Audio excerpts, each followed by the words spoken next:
Live from the Injured on the Go Just Call Mo studio. It's a blast! It's Orlando's own Tom and Dan. Welcome to Corporate Tom and Dan. I'm Tom. I am Dan. We're live on Twitch and YouTube. Come hang out with us. Just search for @Tom&Dan Live. There's tons of cartoons on there, videos on there, stuff out on location, recaps of events that we've done over the past 15, 20 years. Speaking of events, we have our big Sanford events coming up the weekend before Thanksgiving, November 22nd, November 23rd. That's the Bad Business Beer Fest, free beer fest.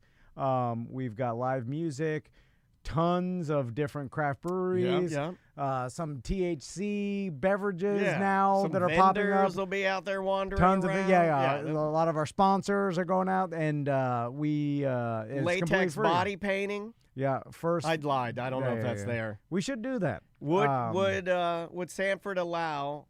Because that inches into Booze Fest when you have the latex body painting. I think they don't care anymore. Okay, They went all right. from like, whoa, we don't want that, then full-on booze. Yeah, latex body painting. Yeah. Is that even in anymore? Someone got some money transferred around something. Something happened. Yeah, something got I greased. know where the money. Yeah. All of a sudden, you're like, you changed your tune. Yeah. Money. I don't know. Yeah, we don't. But We don't know. But I do know. But actually. latex body painting. Back to it. Yeah. You know what's wrong with latex body painting? Yeah. They really cake on the latex over the nipples. They make it smooth. That's because they're like, hey, this isn't about nudity. This is about art. And then we're like, you're lying. Yeah. It's always I wanna see everything's the about nipples. nudity. I want a thin layer of paint where it's almost. You should put it like It doesn't even matter. It's like, oh, I'm looking at a nude woman. Look, it's a blue nipple. Look, a purple nipple. Anyway, I didn't mean to go down that road. Let's go down a different road. Okay. Let's talk about dumb old man singer Rod Stewart. You're a Rod Stewart fan. You love Rod Stewart. No, I'm kidding. But you know who I'm talking about. Oh yeah. So Rod Stewart is a legendary singer, and he's British also, much like Ozzy Osbourne. And he's Rod Stewart's sort of in the hot seat now. Was he the artist that claimed to do a little bit of heroin for an insane amount of time? No, I think that's Keith Richards. Keith Richards. Yeah. But you know what? I think they're friends. Okay. Yeah. That is Keith Richards. Hold on. You know what? I'm gonna give you a half point there because it's still dumb old man. Okay. This is Daniel's dumb old man news. So Rod's in a little bit of trouble now because at his Charlotte concert on July 29th, he dedicated the song "Forever Young." Okay. Forever Young. You know that song, right? Yeah. Oh yeah. Oh, this is it. Hold on. I gotta give the listeners. Forever Young. This song. This is one of those songs that you'll be listening to it, and you'll think of like your kids, and it'll make you cry. On every road you roam. This will play at our funeral if we ever die and your Tesla drives us off a cliff. We're doing our podcast. Highly likely. And then they show. It'll be digital Thelma and Louise. They show pictures. But I'd like to think that we're both, 69 in each other as we're going over because we know we need one less. We need a little sex before we go out. I'm getting some before I go out, buddy. So you better fight me off as we're flying through the air. So anyway, back to Rod Stewart and why he's in trouble. So he's playing the song Forever Young, the song that we just heard. He's dedicating it to none other than his friend that has recently passed away. Ozzy Osbourne. The world is, we had him. He did the concert 2 weeks later. He's in the ground. Well, he wasn't forever young Rod. No. He's dead now. So because he got old, just like you. Rod's it's almost weird that you're singing Forever Young because you look like a skeleton. So Ozzy had just died days earlier. So Rod and his team displayed AI-generated video of Ozzy Osbourne in heaven snapping selfies with Hulk Hogan. I've seen that. Well, it wasn't with Hulk Hogan. But Yeah. what his team tried to do is they tried to make it so and how anybody could think that this is a respectful idea in any way, shape, or form blows my mind. I see it on Facebook, and it is But it's to goof. It's a troll. This is not something you would ever do to be respectful to the deceased. Yeah. But anyway, so his team created these AI videos of him snapping photos, like putting his arm around Michael Jackson, Tina Turner, Freddie Mercury, Kurt Cobain, Bob Marley, Tupac, Aaliyah, Salon, whatever the guy is. Yeah, It's a triple bunch of dead Xticon or whatever. celebrities. Yeah, but like some of them are weird. Like some of them are people that he'd be like, I mean, who the hell is it? You know, like, what are you doing? Yeah, Michael Jackson with Ozzy knew what he did.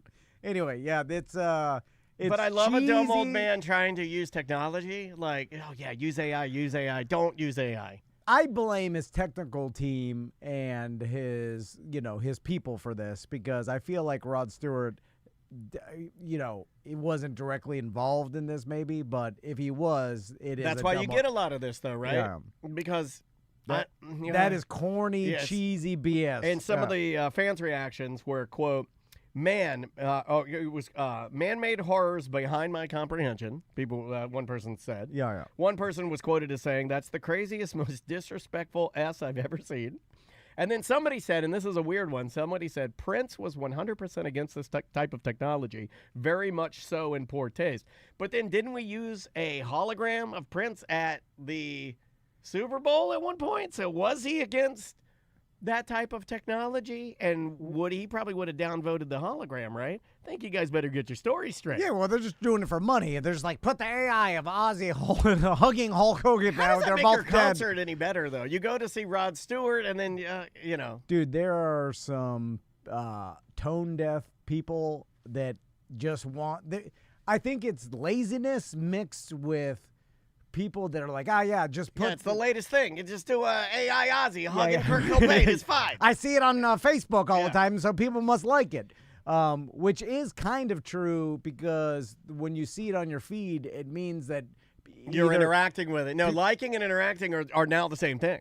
Yeah. Or someone's looking at it long enough. I don't know. If whatever you the hell. dislike something, the greatest thing you can do on your phone is to... Thumbs down? Throw your phone away from you. Oh, as fast as possible. You have to Yeah. And then throw your phone away. And then your phone will know that you threw it, and then in turn know that you disliked the thing that was on the screen. I made that up. That's Okay, not true. I want to meet the people that see the AI of Ozzy holding Hulk Hogan. There's a lot of the Hulk Hogan Aussies. And then like it. And it actually makes him feel good. Like, yeah, he is up in heaven holding Hulk Hogan just so I could look how stupid you are. I mean, we don't even know the schematics of heaven. I don't even know if they're in the same parts. You know what I mean? Like if heaven is like a country, I mean, Hogan could be West Coast and Ozzy could be East Coast. I don't know how heaven works. I don't know the schematics. Yeah. I don't know how quickly Ozzy, when he dies, he can just materialize to heaven and then instantly start taking selfies with Hogan. I don't think it works like that. And then And what if Hulk's doing something? He's there hugging Ozzy, Like, and then I'm eating some manicotti, brother. Give me a second. Then he sees, that's the new guy, brother. That's the kid my son killed. I better hide from him. He's not dead. That's He's a great paralyzed. joke. That's a great joke. That's a great joke. You know that joke would be better if the kid died. Yeah. There's a lot of blizzards. Oh my God. Do you think he's shocked? What? Do you think he's shocked? He likes the robes though. Yeah. Okay, let's do some email. It is so stupid though, and it's a zero too. It's a zero to me. And have you seen? There's a lot of fake AI videos popping up, and what I do have faith in humanity still. But it's easier to know they're fake is you go to the comments and everybody's like, this is fake, which is making it worse because it spreads the video more just by commenting on it. Well, people are too stupid to know that. They're too stupid to figure out that an interaction is as much alike as anything else. Yeah. That's why I said if you don't like something, I guess you have to just turn your phone off and put your phone down. That way your phone knows you're not interacting with the thing that's on your device. Yeah. Because I guess there's a play here that even if my phone is just on and it's sitting on the back of the toilet and it's on staring at the sky, if it's on like a video, whatever video's on, if it keeps, I mean, it's getting counted as like this guy loves it. Really like it. No, I just left my phone on in the toilet. You want to do some emails? Yeah, let's do some emails. All right. If you'd like to send us an email, we would gladly love to have it, and we'll read it to you. show@tomandan.com is the email address. Let's go with this one right here. This is from our buddy Andrew. Okay. He says, hey, fun discussion on Monday's show with Ross about peanuts. Did you know they grow them in Florida, too? West of Gainesville in Williston. There are miles and miles of rolling hills and peanut farms. And then he sends a link maybe if you're up that way, you can buy them directly from a farm. I would love to be able to buy them. Also, I think it'd be cooler to say that my boiled peanuts are Florida boiled peanuts instead of that's because I ordered the Georgia runners from this farm in Georgia, but Florida, Florida born, Florida bred, FUBU, kind of a vibe, right? For us, by us. Can't use that. China make peanuts? Yeah, because they do. I want the Chinese peanuts. And they're so cheap. Because they're going to be the cheapest. He says, maybe if you're up that way, you can get some. They also grow them in Clewiston by the southwest shore of Lake Okeechobee. Lots of gas station peanuts come from a can. Yeah, I know that. Good shows as always. The wife counseling sessions were great, pretty intense and honest. You guys are braver than me. Well, thank you, Andrew. Appreciate it. We had some people that the vast majority of people liked the marriage counseling with Colette show that we did with Colette. Also, if you're looking for the first part of Tom and Crystal's, that is, you have to sign up to be a BDM. Yeah, that's not a BDM show. Yeah, we released that as a BDM show. That one's even longer than the one that Andrea and I did. The vast majority of people love that show, but then I did get some people that said that they couldn't listen to it because it got too real. Okay, yeah, they wanted just us effing around. I don't know. Say you sharded, Dan, so I can get to the job site. Yeah. Haven't you sharded or peed your pants? Hasn't Tom bumbled or fallen into a river anytime soon? We need some good old-fashioned, good, clean fun. Yeah. I like a variety of things. Me too. But just to keep it more interesting. But I agree with the person that let's just, and we always do lean towards comedy at all times. Well, even that show is comedy. It's I'm not going to let it go too long, trust me. Yeah. Anyway, so back to peanuts. Yes. How are they grown? I've never seen a peanut field. I think they're low growing. And they grow like vines? And do the actual peanut pods? Is it like a green bean style? Is it a vine? It is a vine, I believe. Yeah. Like a grape? So like they have to have some sort of trellis or support for them to grow on. I can never take you seriously as a man ever again. Trellis. So, and then when they harvest them, do they use machinery or is it? Most I think so, crops are use machinery at this point. Like it's like when they're underground. People are saying. Do you want me to get underground? You want me to get ChatGPT to solve? We'll just type in peanut plant. Because nothing. I don't think in person I've ever seen a plant and then saw where peanuts do grow underground. The peanut plant flowers above ground after pollination. The flower stalk called the peg bends downward.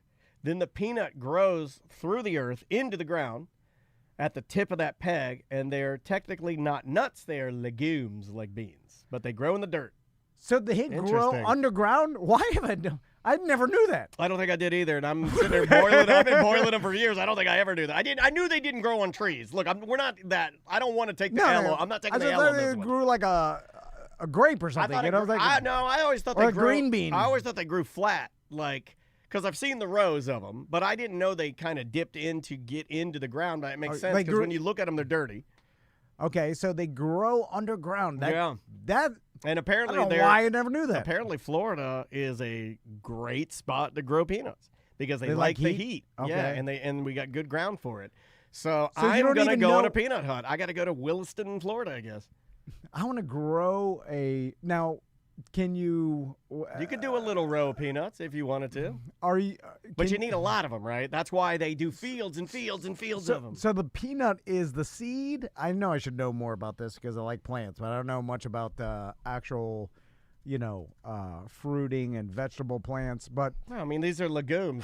How do you where the peanut itself is the seed? Okay, that's what ChatGPT is saying. When you crack open a peanut shell and see the two little nuts inside, those are the seeds. If you plant a raw, unroasted peanut, sits in its shell, carefully removed, it can sprout into a whole new peanut plant. Okay, so I could germinate them. You can. 100% you can. So once you germinate it, then all you need is the. You want me to give you some of my raw peanuts? Yeah, I'll try to germinate one. But now that I know they grow underground, that's a whole different hold ball on, game but because this is- now you. But this is part of our trick for our boiled peanuts. Now, keep in mind. I can't use hydroponics. No, but I need hydroponics. We don't need much of your peanuts, but we do need some of your peanuts, and I'll tell you why.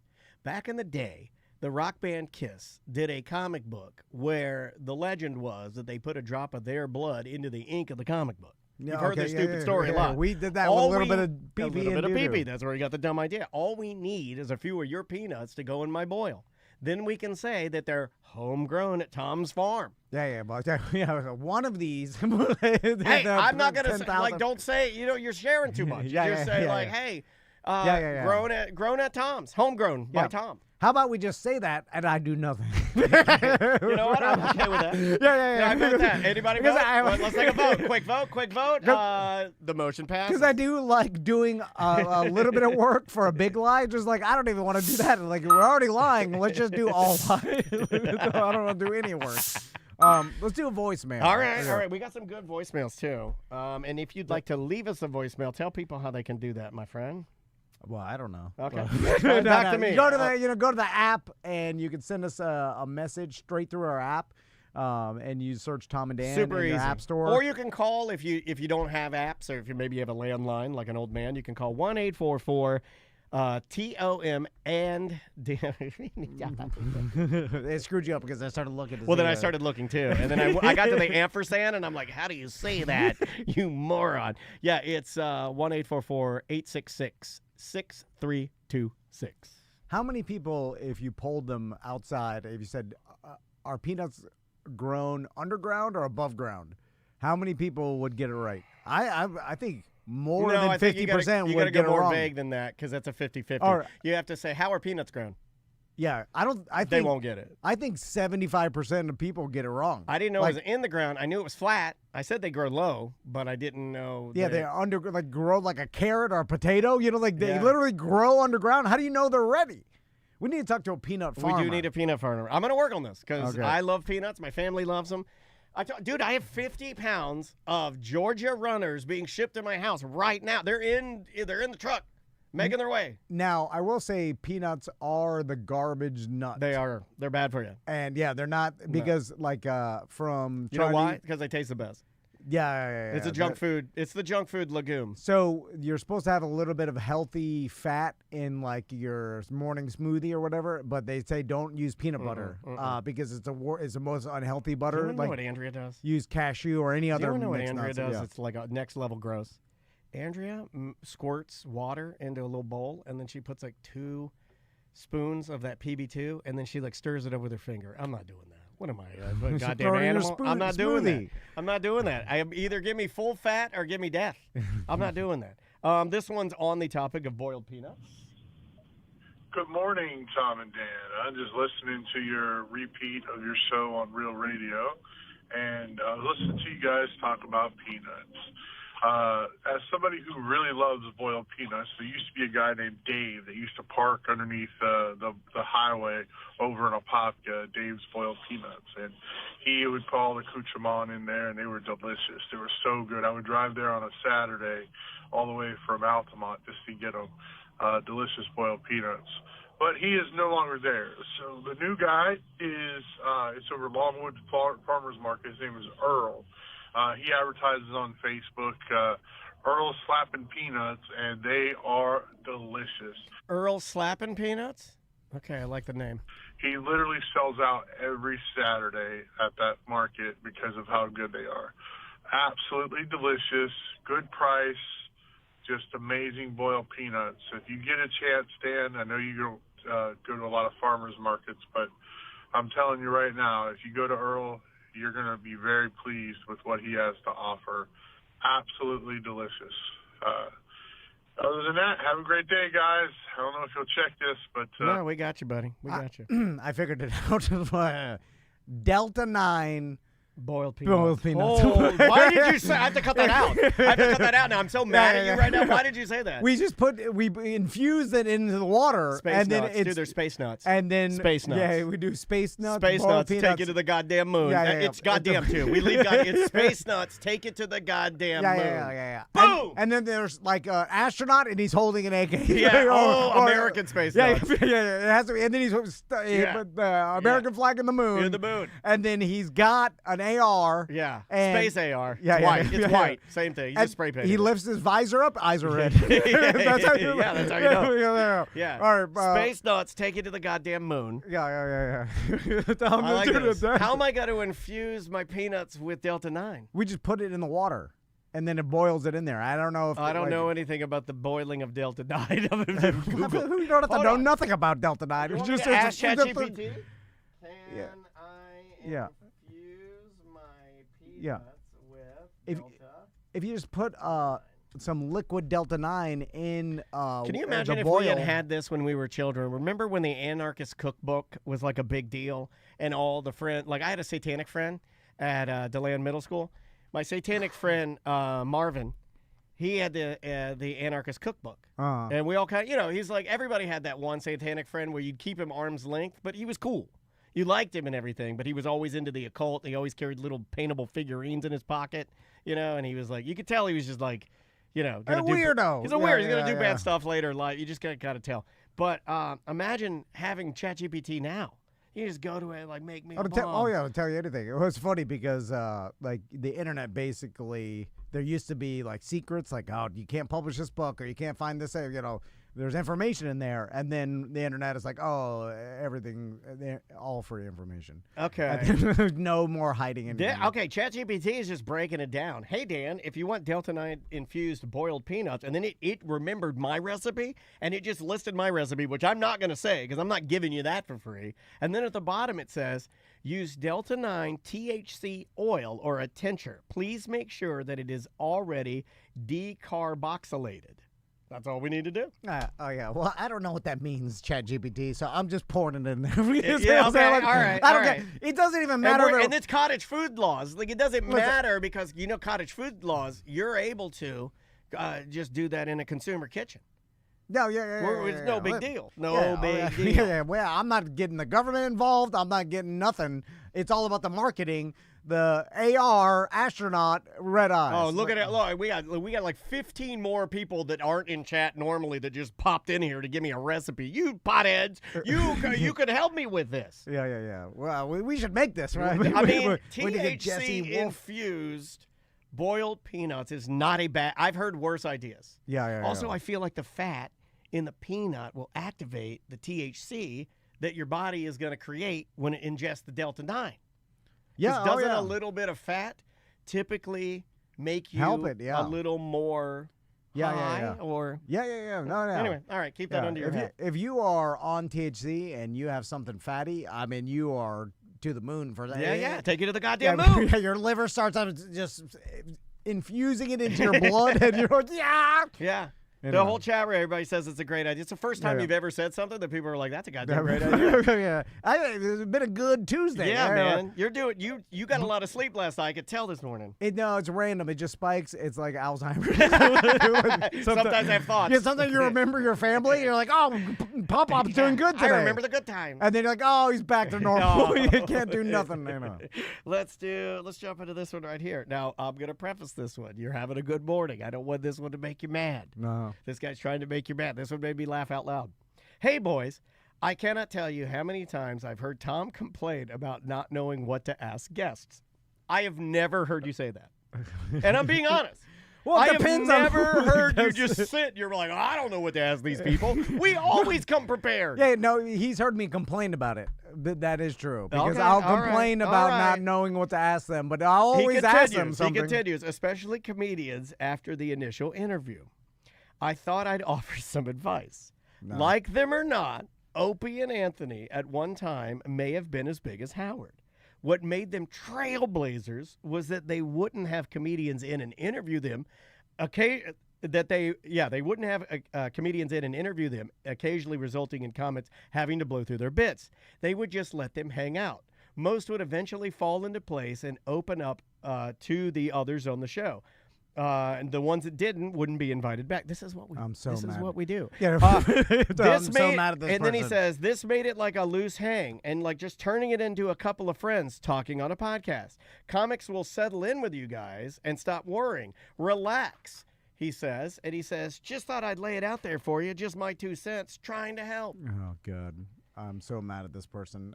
This of is what we course, do. Yeah, that's what we do. But also, there is a element of doing that too hard, and then the next thing you know, the guy's just sitting there uncomfortable because me and Daniel are doing a show and they're not involved. That's happened before. And so you can't do that either because then the person's like, That happens. That's called nerd jock. Yeah, you and I are doing like cranking along, and we have some just guys sitting on the couch. I'm like, what is he here for? Yeah, because this person has an interesting story or has some stories to tell, and I want to get it out of them. So I want to hang out, but also I want them to tell their stories. If me and Daniel are just doing the show, then there's this person sitting there for nothing, and it's making them uncomfortable.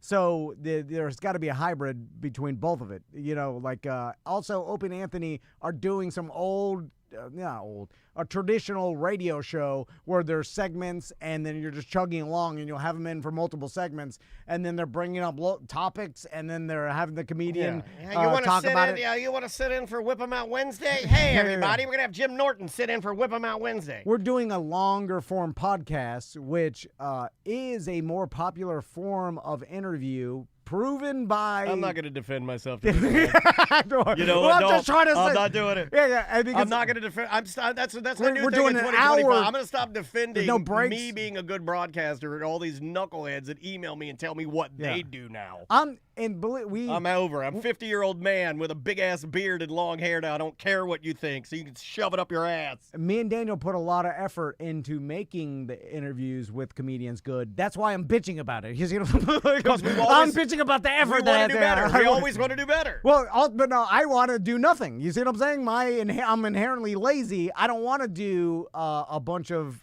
preparation for a comedian to come in and then make the interview good. I want to do nothing. I didn't want to show up to work. Yeah, me too. That's what I'm complaining about. Yeah. So I'm just joking. It's a good complaint. Anyway, but yes, of course, that's what you should do. And they just, you don't want to start asking them to do their bits. But there's also an element of me and Daniel could just do the show with them sitting there. And how awkward that is for them and us. So we can't do that either. It's only awkward for me after the fact. I will do it, though. Because it is comfortable for me. Well, because I'll just start talking to you, and I'll be like, okay, I'm good. I got Tom. That's our emergency backup, is we can always do that. And then we have done a version of that sometimes. But most of the time, the interviews, we're able to bring it back and pull them in. I thought we had sir, we appreciate your help, but I think we have a pretty good track record. Yeah. I don't think your help was warranted, but I appreciate it. Thank you. Yeah. Thank you. And listen, we do a lot of shows, so of course I like complaining because it's more fun than telling you about the actuality of this is the effort we put in, this is the stuff, and then it turns out a good product at the end. Nothing funny about that. I agree. I agree with you. I agree. Let's go with this one right here. Dan and Tom. I've been noticing a lot of couches being thrown to the side of the curb for July. My amateur guess is there's a summer sale on furniture or people aren't bringing the old couches as they move out. Do you wait to buy an item for a seasonal sale? I used to. My mom and dad, the way I grew up, when the only time that my family would purchase furniture is when there was an extreme sale. I can remember two defining purchasing moments in my life. I can remember when my mom had my dad drive to the Hooker furniture plant in Virginia to buy, with a U-Haul, their cherry dining room suit direct because they could save thousands that way, but he would just have to drive it. Yeah. It was a pain in the ass. Instead of buying it from the furniture and store and the upsell or whatever you're buying. Yep. And then I can remember buying a sectional couch that my mom had waited to this particular famous... No. It may have been Burdines. Because you would buy furniture... If you're a Florida man, you would buy furniture. Your mom and dad would buy furniture at Burdines. So I can remember going... Or Belk or something. I remember we went in and they found this white... It was a white speckle... like when speckle paint was popular? It was like speckle pattern white. Sectional. Huge sectional. Massive sectional. That's the 80s. Yeah, it was cool. Yeah. a cool couch. So this may not be so expensive. From what I've seen, it seems like the internet has taken away any advantage or a value for sales because it's so easy to market, and therefore all these sales by bigger corporations they're not really sales. They're just essentially, and people have said this to me before, they're just marking, the sale doesn't really exist. It's just all marketing.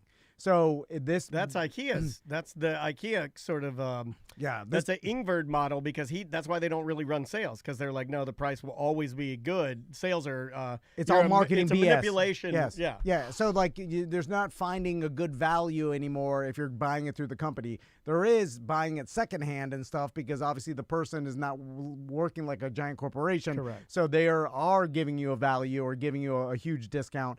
But with the company, they're just manipulating the price and like saying, oh, this much % off the original retail price. And it's like, well, that price was 6 months ago too. Like, and then it ebbs and flows, but there's never really a huge discount that you actually get, because it's so easy to advertise that the people find it instantly. Yeah. There used to be, before the internet, where companies would have a hard time, like, hey, there is a sale, we can't get it out. Like, only word of mouth will spread it. It does seem like sales were more like and it seemed like the extra value you would get with things mattered far more. Like the number of people, myself included, that now there'll be an incentive for something and I'll be like, I don't necessarily need that. You know what I mean? Like the incentives don't work. I can't remember my mom waiting, like marking on the calendar for these furniture sales, or something as simple as like getting the flyer in the mail for her Clinique bonus would mean that she could go to the Clinique counter at Burdines and buy her makeup at this time of the year. Yeah. It was Clinique bonus time,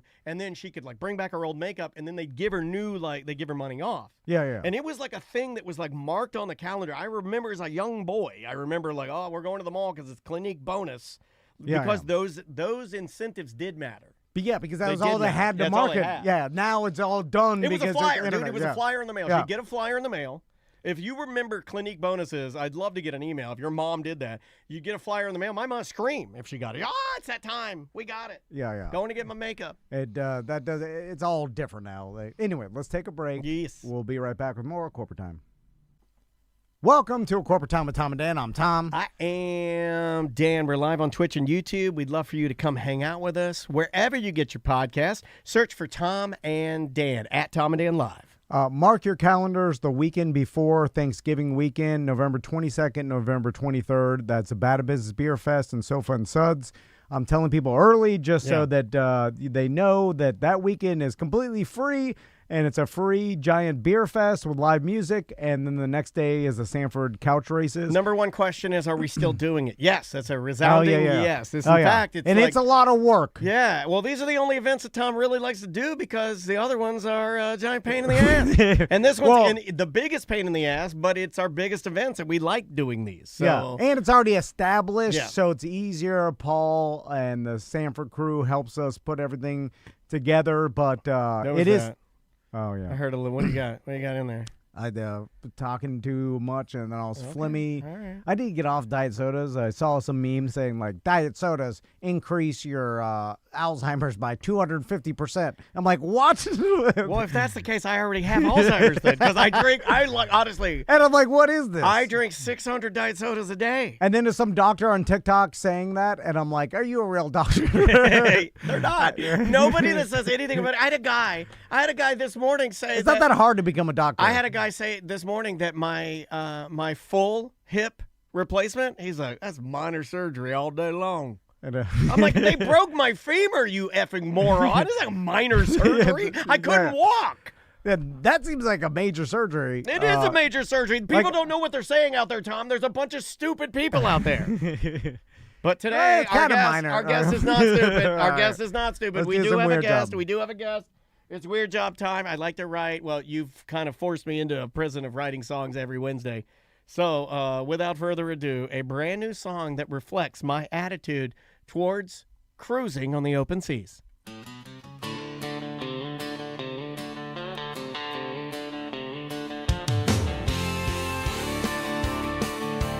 I'm in my country phase right now. Sorry. No, You're begging fat and you're on a boat, slopping food and sucking drinks till you blow. The captain's dinner is at tonight.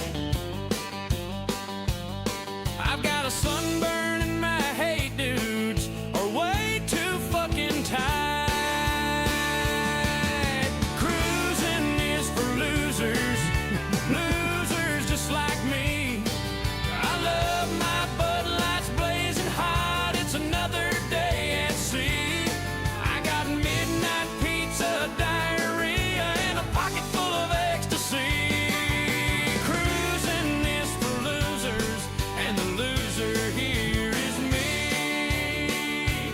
Let's roll our balls off with these fat chicks, boys. Let's roll our balls off with these fat chicks, boys. Come on. Well, why don't you do that to our guest for a weird job today? Scott's on the line. How you doing, Scott? Oh, hold on. There you go, Scott. Sorry, buddy. No. Sorry, Scott. Oh, my God. I brought him to tears. I brought him to tears. He's still thinking about rolling with those fat chicks. Yeah. Exactly. You know, we gave you a little hint on what Yeah. this weird job is. So, Scott, let's talk about your weird job. What do you do? So my main job is I travel around the world and I install back-end computer systems on cruise ships, like the databases, backup storage, things like that. That's a very, very, very important job. I would imagine that you are. Am I correct in assuming that you're? I mean, that's a safety thing, right? Yeah, a lot of it. Absolutely. So now why don't the cruise companies just do this themselves? For whatever reason, in my mind, I thought, like, all right, whoever built the ship does all the ship software, and, you know. I've never thought about that. But then I'm like, they use all third-party companies for everything else, for booking and all that, so might as well probably use third-party companies You want for to hear something crazy? There is a karate dojo scheduling software company in Orlando, based out of Orlando, and they're one of the biggest in the world. Like they have a tower building where they're like, all we do is software for karate dojos. That's weird. I'm not kidding. So yeah, It's very granular. Are you kind of in that? Like, do you work for a specific company that engineers like a specific type of software? No. So in my case, I actually work for the corporation. I work for Carnival Corporation. But Dig it. We have 9 cruise lines, so I move around depending on where they need me. And you're right. I mean, it's a little hard to explain, but when we build a new ship, one of us, usually me, goes out to the ship and I'll set up the server room and all of the back end systems for most of the ship. And then there are a couple independent systems, like the fire system isn't remotely controlled. It's an independent system, so people can't, really hack into it. Interesting. But then all of that has to be replaced every 6 years. The computer systems don't last forever. So I schedule it out. Just ask the FAA, right? Isn't that kind of exactly. what? Yeah, they're dealing with that now, where we're having to kind of gut all of that and start from scratch. So you guys try to get in front of that, I'm guessing. I do. I base it off of what the maintenance contracts are for the servers and what the reasonable useful life is for them. And everything's redundant. So I'll have a maintenance contract. So I'll say, hey, if I've got a ship that's going to be in Paris today, I need you guys to meet me there with new hardware because I've got something failing, But after 6 years, you reach a point where even if it's under maintenance contracts, there's an ROI thing where you have more failures than it's worth dealing with. So what I'm imagining is, and maybe I'm romanticizing this a touch, but it seems like your job is like you fly around or sail around fixing giant computers because the ship is just a giant computer and that's your job. Yeah. Sort of like that. That's cool. Yeah, there's 2 server rooms on each ship. So yeah, I go out and replace hardware in those, and then I work from home, so I maintain them from here. Whoa. Updates and things like that. But I do a lot of flying around and actually do physical installs. So let's talk about that. So you said every new boat they build, they put you on it during its maiden voyage?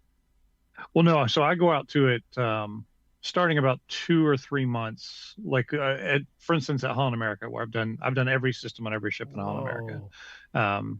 So I'll fly out to Venice, Italy, where they're building the ship about 2 months before it sails. I will have fully set up the system on shore. I do that in Hamburg, Germany. Whoa. I'll set up the system once I've got it working, and I get every department to test their software because I don't, there's no way for me to keep track of 200 department software. Sure. So each department sets up their software, make sure it works with everything else. And then when it comes to about 2 months before the ship's finally got power and air conditioning and everything's almost ready, then we'll install it on the ship and make sure it lines up with the wiring and the power requirements and the network and, all that good stuff. So I end up spending about 2 months in Italy for each ship that that's new. Okay, and then I usually take the maiden voyage as well, just to make sure nothing goes wrong. That's awesome. Because I want to. Yeah, so, I would too, man. That's you have a Yeah. cool job. That's amazing. So how many cruises have you been on? I don't actually know. At one point I was keeping track, but after I got over around 300, I just kind of gave up. 300? But yeah, I've been on significantly more than 300 cruises. I've been to all 7 continents. I've been to pretty much every major port you can think of in the world. And those Holland boats are beautiful. I mean, like that. Yeah. So I have done all of the Holland ships, all of the Seabourn ships, all of the P&O Australia ships. Whoa. About quarter to a third of the Carnival ships and a couple of the Princess ships. Can you explain, like, maybe a little bit about the different? Is cruising the same in Europe, or is their approach to it different, or is it like? Because we all kind of know it from like the ripping, partying, Canaveral style, like from here. Well, but that depends on which cruise line you even go out of from here. Right. So the reason Carnival owns 9 cruise lines, and the reason other cruise lines own multiple cruise lines, is because you don't compete with yourself. You have cruise lines in different categories. Mm-hmm. So there's a pretty massive difference between taking a Carnival cruise out of Miami and taking a Seabourn cruise out of Miami, for instance. Right. So they're not only levels of luxury, but also different expectations.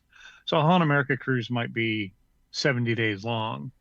Well, whether you're trying to or not, it's going to be retired people. I mean, you don't have a lot of families with 2 kids that are going to take 71 days off work and can afford a $30,000 cruise, So, so there's just cruises in every different category. And then there's cruises that, like, we do tons of cruises in Europe, from Carnival all the way up to Seabourn. And we own Cunard, which was where the original, when you think of the original ocean liners came from, and Cunard even owned the Titanic at one point. That's crazy, man. So we have cruise lines that may originate, like we own Costa. Well, those are all Italian and only go out of Italy. Yes, those are completely different.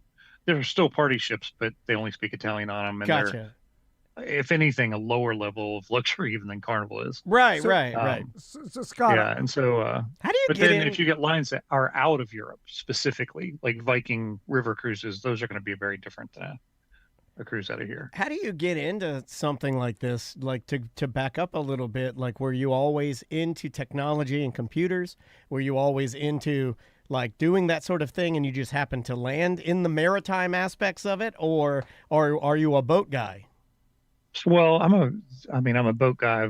I've had boats, but it's, being on a cruise ship's obviously a lot different than having a sailboat. No, I did a lot of different things for a living over the years. I owned a print shop. I built log cabins around the United States. I was the head of a building crew. Wow. I worked on farms when I was really young. I mean, I did lots of different things, graphic design. And at some point, when I was doing graphic design, there was this kind of transition from physically cutting and pasting out pieces of film to doing it on the computer. And so at that point, I got into, I didn't want to because I don't love computers, but I got into working on computers. Well, about every 5 years, I used to take a break from real life and go work on a cruise ship. It's nice. You get a time period where every day somebody makes your meals and cooks your breakfast and does your dishes and cleans your room every day and makes your bed. I mean, you really don't do anything outside of work. You don't have to think. You're not responsible for anything. It's kind of relaxing. And the last time I did it for Holland America, and I was going to leave, and they called me and said, "Look, could you come spend a few weeks in the office?" No one in the office has ever been on a cruise ship, that works in that section of IT. And they said they also don't understand there's very different challenges in IT on cruise ships than there are on shore. A lot of them based around the speed of satellite and things like that, but the difficulty of getting parts to them. And so they said, we really would like to have somebody in the office that already has your level of experience, but also is familiar with cruise ships. And so, yeah, that was 17 years ago. Whoa. And So, Scott, that's interesting. When you man. go on these cruises, how much are you working and how much are you kind of there, like just have you monitoring? There so in case something happens, you spring into action, but if nothing happens, then you just enjoy this cruise and you're chilling like the rest of the guests. Yeah, like if you're good at what you do. well, I'm pretty good at what I do. And in 18 years, I've never made a mistake. Nice. But which means I'm due for one anytime. But if I'm going, Oh, to the I ship, hope I see you on the news. and you're, There's people crapping in bags. It's going down. It's like some sort of software problem. It's just punching holes in the ship, and they're like, Scott, It's the first ever destructive Wi-Fi we've ever seen. It's deteriorating the boat. Yeah. He hasn't made a mistake in 18 years. He claimed on local podcast. It'd be the orb. It'd be us. It'd be our fault. Tom and Dom. Yeah, exactly. Tom and Dom. That's all right. So generally, if I'm going out to a ship, it's because I'm replacing hardware or if it's a new ship, installing new hardware. There's two different times to do that. Most cruise lines replace all their hard drive or all their hardware in dry docks. So they pull the ship out of the water. They're replacing everything. That's when they repaint the ship. They do all the maintenance. They do upgrades. And so I don't like to do it that way. I've been to probably 30 dry docks, but they're miserable. And it's 10 times more work for me because they're constantly shutting off the power. They're kind of shutting off the air conditioning. They're shutting down network. And so, a job that should take me 20 hours takes me like 2 weeks. Oh, man. So what I'll usually do is I'll fly out to a ship that's on a cruise and I will start replacing hardware one at a time and use the redundancy. I'll fail it over to the next piece of hardware, replace this one, fail it back, and then replace the next one. And so if it's one where I can plan it out and I have complete control over it, I probably have 15 to 20 hours worth of work. And I'll usually get on a ship for 2 weeks. And I'm not doing 20 hours straight, obviously. I'm just spreading it out over, and I work at night just in case something does go wrong.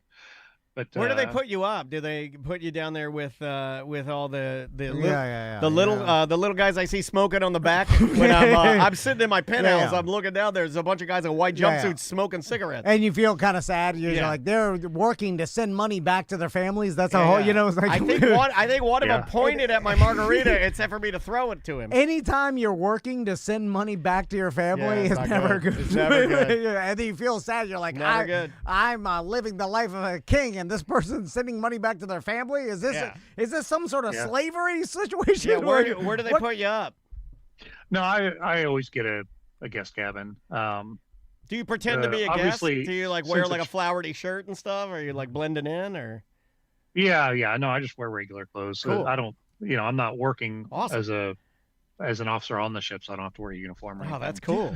Obviously I did when I was doing the contracts on the ships. Gotcha. Do the company have rules like you're not allowed to drink or you be sober the whole time? Like when's your off time, or you have to always be available? So I've been on call 24/7 for the past 15 years, and then obviously if I'm on the ship replacing hardware, if anything goes wrong, they're going to call me in the middle of the night. I don't. I can't walk around stumbling drunk because if somebody finds out I work for the cruise line, and a lot of the guests I do talk to them about it. So I can't look bad for the cruise line, but in general, I have the same guest experience everybody else has. I can take shore excursions. Generally, I get them for free. I'll tell you right now, I'm a better editor after 4 Mick Ultras. You want me to? I'll crush it. It's got to be a microdose of alcohol, though. It can't be a macro dose. So let me explain the on-call job. And Scott, you could back me up on this. I've met some people and some friends of mine that have one time in their life had on-call jobs where, this goes like doctors. They're like especially which are relatively easy to be. We learned earlier. OBGYNs and stuff like you have to be on call for this amount of time, or there's been I know people that have worked even like retail jobs that are like this hours are on call, or a lot of times in the government or some sort of emergency service or doc. Anyway, the on call, and then they start out with, "Hey, I'm on call these next 2 days, so I can't drink," or I'll be at an event with them. I'm like, "Oh, why aren't you drinking? I'm on call." Yeah. Right, and that deteriorates over time. It You see what does. I'm saying? So because Eventually, you just forward your calls to your cell phone. You're up at not even that. It's friendly confines, pounding beers. Over weeks of never getting called, you just start slowly getting into like, 1 glass of wine, I'll be fine. I'm still can drive. That's called the Texas flood. Too soon, but that's called the Texas flood. And then you have one. You got text about this? 1 glass of wine, and then nothing happens. Yeah. Then weeks and months go by, and then you're full on hammer drunk Well, one night. you're at a loose woman's house. You don't even know where your clothes are. And then I say to you, "What happened to the on-call thing?" And you're like, "It doesn't matter." Then disaster strikes. Yeah. What happens, Scott? Is Well, that I mean, true? keep in mind, even the officers on the ship are allowed to drink. I mean, they're on call. You know and why? Because they're physically- sailors, and sailors are Yeah. tough. but they're not allowed to be drunk, even when they're off work. Well, then you just tell because- people you're not drunk. Because then what are you? You're gonna Well, you're gonna That's what I do when I'm driving, Scott. My Of wife's course. like, "Are you drunk?" I'm like, "Are you crazy?" I'm 43 years old. I can have 6 drinks and be fine. Now, legally, as a But different everybody's definition of fine is different. Well, no, that's the thing. On the ships, they do regular random drug and alcohol testing, and if there's any event that happens, like even if they spill, I saw these guys, they spilled 3 drops of oil in the ocean, and they immediately did a Oh, blood test on all I of them. gotcha. I gotcha. I think so you the splash it problem is around. You every don't person- see. Quit Well, being every it. person has an emergency position. So even if you're off work, if the ship's going down, you may still have to drive a lifeboat or, Oh, I forgot. so- You can't just every man for himself, then. That's when you blend Yeah, in with yeah. the flower and shirt and the Tom and Dan straw hat. So, Scott, exactly. let's talk Wi-Fi, pre and post cruising Wi-Fi, because Daniel and I have had the experience, and maybe not a lot of people have. We've cruised when there was no cell phones. It's like Dave Chappelle putting your phone in a bag. Yeah, we've cruised before smartphones, at least. I think there were cell phones, but there were flip phones. And then before you can get Wi-Fi on ships or any entertainment like that. Yeah. And then now we've cruised after Wi-Fi. You just right? have to sit in your cabin and wait for the movies with boobs to pop up. So Right. there's a couple advantages of Wi-Fi, right?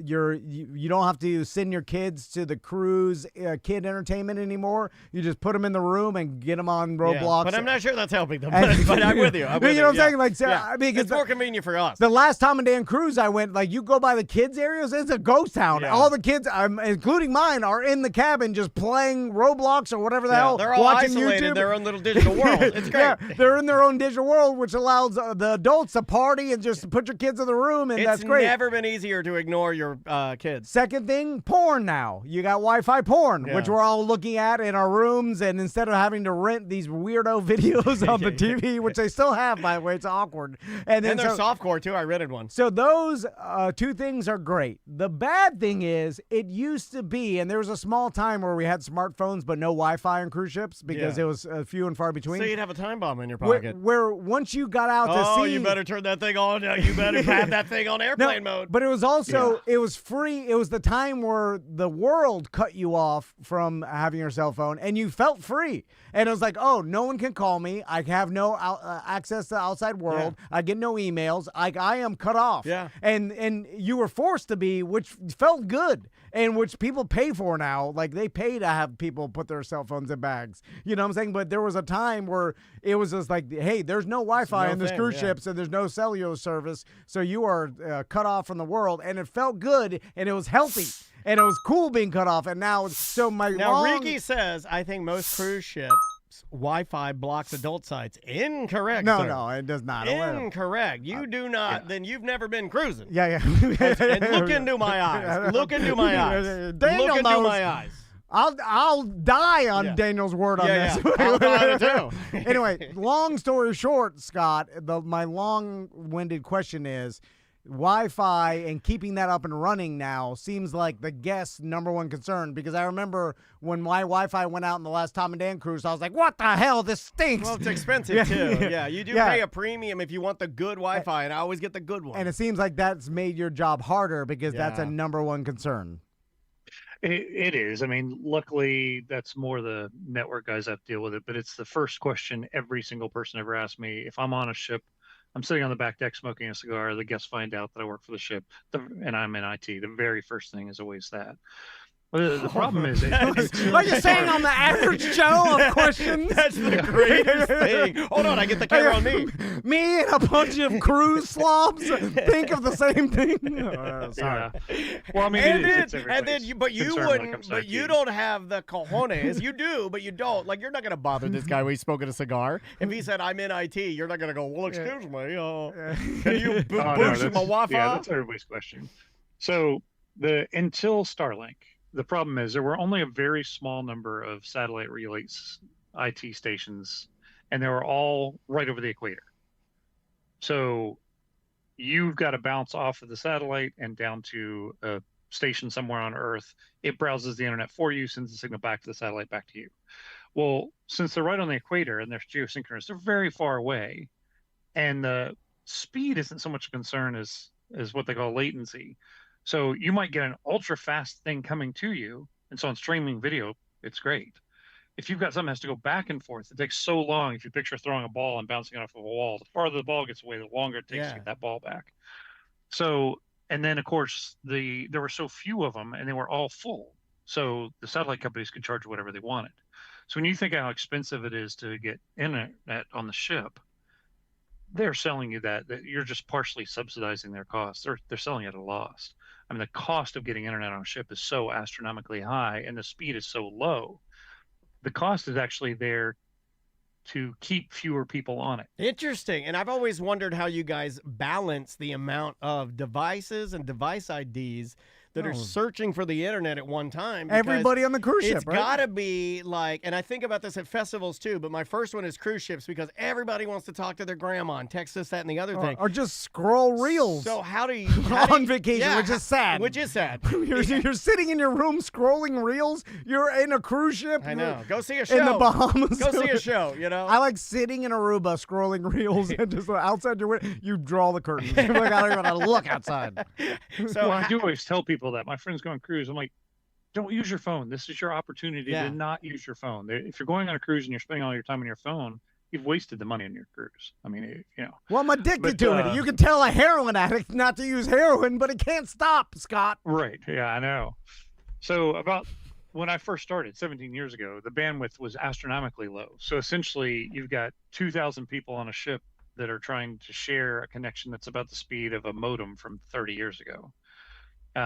You know, I mean, websites weren't as big and streaming video wasn't nearly as high bandwidth as it is now, but, and very few people had devices, as you were talking about.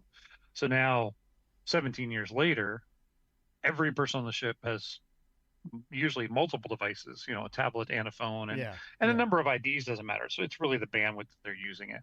I don't care if you have 70 devices on the network. If you're only browsing video on one, then you're only taking up that much bandwidth. But we set the prices to limit the number of people on at any given time. And I've proved it to employees because the employees, the same question. You know, the crew members come up to me and it's like, why can't we get free internet? This isn't fair. I'm like, I'm 100% with you. It's not fair. So when we're in dry docks, I usually will do a test and show them for 1 hour, all internet's free. And it takes about 45 seconds before the internet's completely unusable. It might take you an hour to sign in and get an email. And it's, you know, we are sharing, even our fastest ships, their connection is slower than what I have here at my house. So here you've got a ship with, you know, on a Call America ship, say 2,500 people and 1,000 crews. You have 3,500 people going through an internet connection that's a quarter of the speed that I've got here at my house. Obviously, it's going to be slow. So we try to limit the number of people on at any given time, and we do that a lot by pricing. Well, make it faster, Scott. What the hell's going on, Scott? Get it out there. Tell Musk to get those satellites up there and give me internet fast anywhere in the world. Well, and making it fast is really easy. All it does is cost a ton. So if you wanted to pay, say, $500 a day for internet, you could get extremely high-speed internet on the ship. But I want fast and free. well, and we are headed Fast and free. So- That's our new show. the whole advent of Starlink. I mean, like on my seaborne ships are small. People pay a lot to get on them, and all the people with the upper level rooms do have free unlimited high-speed internet, and we're able to provide that a lot easier on a ship that has 400 passengers than we are on a ship that has 6,000. But also the latency is very low on Starlink satellites because they're very close to the Earth and they're not geosynchronous. So at any given time, you're very close to a satellite. On the geosynchronous satellites, when you're up in northern Alaska and Antarctica, and there is no internet. You're literally around the curve of the Earth and you can't even see the satellite. So Starlink is making literally a quantum leap in being able to provide internet. It doesn't cover everywhere. Some of my Australian ships can't do Starlink, but we have converted, I would say 95% of our ships. We have like 100 and I don't know what it is right now, probably 110 ships. We've converted almost all of them to Starlink, and it has dramatically dropped the cost and increased the speed. Huh. So Scott, I'm curious. You've been on 300 plus cruises. You've lost count. You've been to every continent in the world. That's badass. You've been to every port in the world. What's your top 3 that you would like that you've done? You're like, hey, this is cool, because most of us have the experience of cruising. Obviously, we're going to the Bahamas if we live in Florida or Cancun or an island. We know what it's like. We've done it. And it's all kind of the standard. You go into port. I will say, if you've never done it, I think it's cool. Yeah, it's fine. It is what it is. But you go into the NASA port, and there's a bunch of people selling their wares and their do you want to know a fun stuff fact? made in China that says NASA on it? Do you know that I have a photo of me holding an iguana? I have 18 different photos of me holding an iguana. yeah, a lot of that. And then there's the more pose with the Junkanoo man. Higher up, obviously European cruises and canal cruises and stuff. But what's your opinion on that? Best cruise? So by far, I think my best cruise, I did a seaborne cruise to Antarctica. I spent 3 weeks in Antarctica and went to research stations and walked around with penguins. And we spent 3 days, I think, just going around the icebergs to take pictures of them and stuff. And that cruise was really spectacular. Was there a penguin standing on port, like holding iguana? What do you pose with? Yeah. I want the trash. Yeah, in Italy, I want to pose with a pizza. Is there a giant beach chair that I could sit on? Yeah, I want Carlos and Charlie. I want a jumbo beach chair, and then I want a little Mexican man pouring tequila into my wife's mouth. Yeah. That could probably be arranged, but it would be expensive. But in Antarctica. There's no ports. That's what I mean, in Antarctica. Yeah. There's no ports in Antarctica. So most cruise lines just kind of go close and give you binoculars. With Seabourn, we have a bunch of Zodiacs on the back of the ship and a crane. So they lowered all the Zodiacs in the water. You get on the Zodiacs, you go zipping around the icebergs, and then you beach it right on shore and go up and walk around with the penguins. We went to research stations. That's cool. But yeah, there's no dock big enough to pull a cruise ship up to. Yeah. That's what makes it awesome. cool. Zodiac, you had me with Zodiac. That's all I needed to hear. That's awesome. I had a penguin jump in the Zodiac with us. What? That's really what Tom was talking about. That's exactly what Tom was talking about, and he asked you that. And he's got tequila. He's pouring it on my wife's tees. Yeah. No, I have a video that he just jumps in the Zodiac, hangs out for a minute. I think he's probably trying to get away from a seal. Sure. And then hops back out. But they're very curious. They'll follow you around. So you're not allowed to touch them. Okay. So now I've you got look. You walking got backwards, me. trying to avoid touching them. You got me on that one because So- that sounds like bucket list, once of a lifetime type. It's epic. Is it $1,200 free drinks, free Wi-Fi? That's what I want, Scott. Actually, on a Seabourn cruise, they're all inclusive. So, unlimited liquor and when I go to have a cigar on the back deck on a Seabourn cruise, I stop at a bar and get a double Lafroig, and they take a rocks glass and fill it level with the top where I can't pick it up without spilling it. And I have to sip it to pick it up off the table. Oh, okay, I see what And you're then I saying. What does stop that at the coffee cost? bar. That's that top tier cruise. What does that cost, Yeah. Scott? I stop at the coffee bar and get an Irish coffee, and then I go out to the cigar area where they have these big cigar ashtrays and stuff, and I've got about 8 ounces of Lafroig and an Irish coffee, and that's what I have at night. While the sun's That's nice. Yeah, that's 2 a o'clock nice. in the morning. That's a yeah. good way So to the cost cap the cost off. on Seabourn cruises, just to give you an idea, the first Seabourn cruise I took was a Holy Land cruise. So I did Jerusalem and Jordan, and Cool. that one I think was 12 days long, and I had the crummiest each cabin on the ship, because obviously they're putting them on for free, so they're not Sure. giving me the high-end cabins. And my cabin had a balcony, a full suite with a separate bedroom, separate living room, multiple big screens TVs, a dry bar, a closet that they call a changing closet. It's way bigger than a walk-in closet where you go in and change clothes. They have racks for your shoes and everything, and a marble bathroom with a separate bathtub, separate shower, 2 sinks, a makeup table. And so that was the crummiest room on the entire ship. And that one was about $14,000 for 2 people for 14 or 12 days. So you usually figure roughly, it depends. And they go all sorts of pretty wild Here's places. what I'll say. That's not that. That's okay. If I had it, I would do it. That's not. It sounds shocking at first, but then you're like 12 days, unlimited food and alcohol. Well, yeah, you're just being taken Right. care of. Like, have you gone to Disney World? You'll spend $10,000 at Disney World on Well, garbage. You're also not being pampered. Yeah. Like this is like I would imagine that this is a nicer.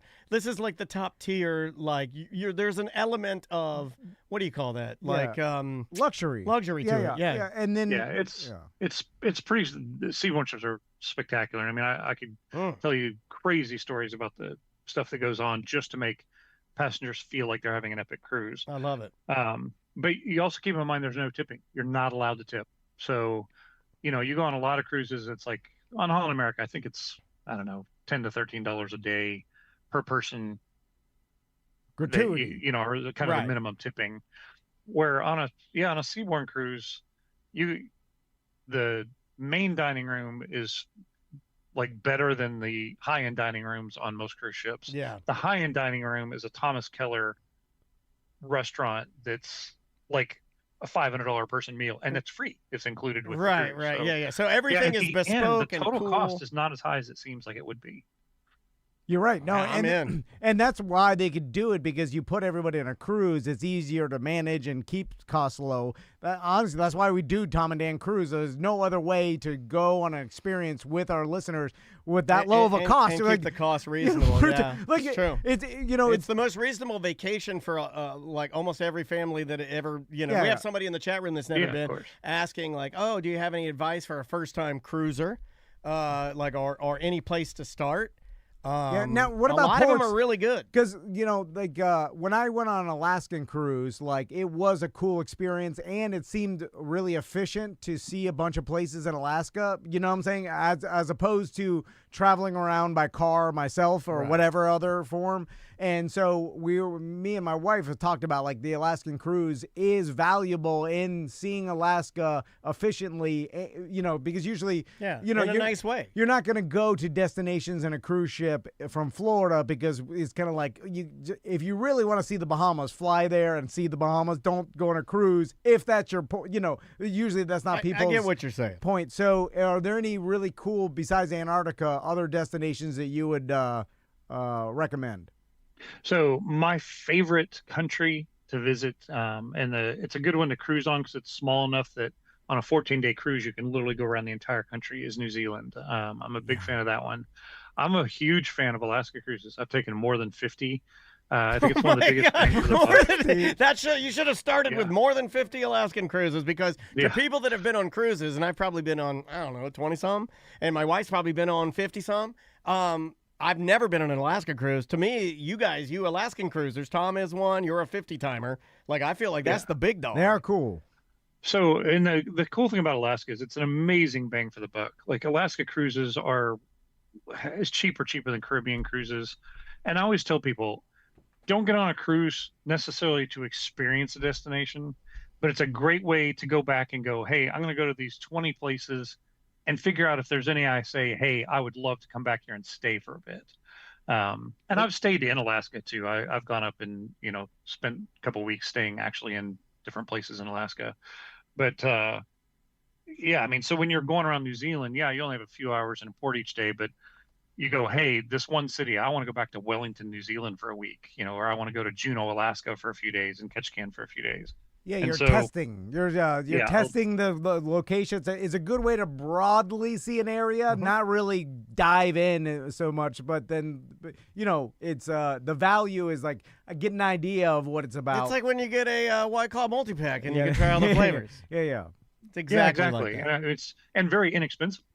Like if you were to fly to New Zealand and go to 12 different cities, it would cost you a fortune. Where you can take a cruise around it relatively cheaply, and you're not having to pay for lodging and food and transportation and all this stuff. You're getting off in port each day and saying, okay, I'm going to try one or two things, a shore excursion, or go to a specific beach and go, okay, this is pretty awesome. Yeah, Scott, but then really I wander in the casino and I'm blacked out. Well, and then my I never wife's, make it out. She's looking for me. She can't find me. My wife's been bitching at me, and I'm stuck in a small room with her, so I'm sitting at the And then I want blackjack drugs. table. Then I want drugs, and I wandered an alley. And then next thing you know, I've dropped $800 at the blackjack table, and I'm like, oh my God, if this old lady figures this out, I'm going to be screwed. And you're like, I know what I'll do. I'll win it back. Anyway. Exactly. That's how they And that was all blackout. He was blacked out saying that. Yeah, exactly. Scott, thank you so much for your time, man. We appreciate it. Now we got to do the big question. I mean, like you can do like the chat room seems to think, and they started off saying this when you were talking about all your cruising, that they think you do very well for yourself. Okay, hold on. I'm going to guess real quick, Scott. Because of the advantage of these cruises, because how awesome is that? Scott has done so many cruises. He's been to every continent. He's had all these experiences, and they paid for it. Right. So that's based into the compensation of his job, which You're not sending your money home to your family, are you? I gotta ask that. It's the first question on the questionnaire. It's like, do you have AIDS when you go to get By the way, I've done the math, and I don't think Scott has a family. I don't think this is a job you can do with a family. What a horrible I am married. Okay. I used to travel 6 to 10 months a year, and now I only travel a couple of weeks a year. Oh, although I okay. did have to go to Australia for 2 months this year because I'm shutting down this company. But I travel a lot less now than I used to. So how does your wife handle it? 2 months of, I guess, lot. you know what? If you're married a long time, it sounds like a good deal. I can't wait. Well, so we haven't. For both parties. New Zealand, here I come. Then you get back, it's new again. You're like, oh. Hey, tight. Yeah, we've only been married for 4 years, but I met her on a cruise ship that I was installing some equipment on. So she's very familiar with the concept. She doesn't like if I go away a long time, but this is the only time since we've been married that I had to go away for significant time. Scott, to me in steakhouse. I do not like when he has to go. I mean, I was making your wife Russian. In my... Well, she's actually Romanian. Hey, yeah, right. On the board. I guess right, you guess I'm right. on the board. Oh my God, the Eastern Bloc ladies are so hot. Scott, Scott did it right. Scott did it right. So I love it when they come in. They're like, "Is something wrong with your steak?" And I'm like, "Yes, it is." You're tougher. You're tougher than you me. need to cut it for me, please. Stomp it. Yeah. So, but I did 2 years ago. I was able to take her with me for 2 months to Australia. That trip could have been broken up into multiple pieces, but the flight is so long. I said, you know what? If you can go with me, we'll just stay there the whole time, and the company doesn't care whether they pay for a hotel for an extra week or two or fly me back and forth because the cost. It's actually cheaper for me to stay there. So I took my wife you with might me for have the 2 best months, one but- we've had. Like, look, you just keep adding more and more clay to this being an awesome job. Yeah, but do you ever get tired of cruising, Scott? I'm trying to find the bad part of this. Okay, I Do know you you'd like ever to do that. oh God, because there's all the good locations. There's some bad ones. Well, like he you go to- provided a wife for him, and he met the Yeah. love of his life. He's been doing it for, 15 years, you Yeah. said. I think you do very well for yourself. Like you have to go to Cancun. No offense to Cancun, but it's not good. This is not. Well, I mean, there's not the a lot port. of places I've been over and over, and so there's a lot of things too. Like if I go to Cancun, I'm probably not going where you are, because if I've been there a bunch of times, I've either found something I really like, or just don't get off the ship that day. It's like, Well, where do we go in Cancun? Tell us where to go. Yeah. I've been Well, going I mean, there. like Yeah. Senior Okay, frogs. last time, this is a true story, Scott, and we get in with this because I know we got to get you out of here. Last time Tom and I were in Senior Frogs, Senior Frogs came up to us and told us to tone it down because they're a family restaurant now. Do you remember that? Yep. Yeah. And I'm like, well, hold on a second, because that's not my Senior Frogs, because the Senior Frogs I was in is boobies out, everybody's crazy, whistles blowing, the tequila in the mouth. I was like, does Mr. Frog know about this? Because he would not approve. Let me speak to Frog.